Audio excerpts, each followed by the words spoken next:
പ്രസിദ്ധമായ ചെമ്പൂച്ചിറ പൂരം കാവടി മഹോത്സവം ആഘോഷിച്ചു. ചെമ്പൂച്ചിറ നൂലുവള്ളി ദേശക്കാർ ചേർന്നൊരുക്കിയ പൂരം എഴുന്നള്ളിപ്പും വിവിധ സെറ്റുകളുടെ നേതൃത്വത്തിൽ നൂറുകണക്കിന് പൂക്കാവടികളും പീലിക്കാവടികളും ചേർന്നുള്ള കാവടിയാട്ടവും 9 വീതം ഗജവീരന്മാരെ അഭിമുഖമായി നിരത്തി നടത്തപ്പെടുന്ന കുടമാറ്റവുമായിരുന്നു പൂരം കാവടി ആഘോഷത്തിലെ പ്രധാന ചടങ്ങുകൾ.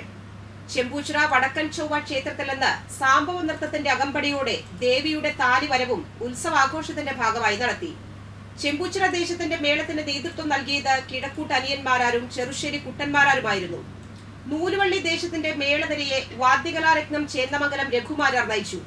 ചെറുശ്ശേരി ശ്രീകുമാരന്റെ നേതൃത്വത്തിലുള്ള കലാകാരന്മാർ ചെമ്പൂച്ചിറ ദേശത്തിന്റെയും ചേന്നമംഗലം രഘുമാരാർ നൂലുവള്ളി ദേശത്തിന്റെയും പഞ്ചവാദ്യനിരയുടെ അമരക്കാരായി. ഉത്സവത്തിന്റെ ഭാഗമായുള്ള പള്ളിവേട്ട ചൊവ്വാഴ്ച നടക്കും. ബുധനാഴ്ച രാവിലെ നൂലുവള്ളി പടിഞ്ഞാട്ടുമുറി മാനസ സരോവരത്തിൽ നടക്കുന്ന ആറാട്ടോടെ ഉത്സവം സമാപിക്കും.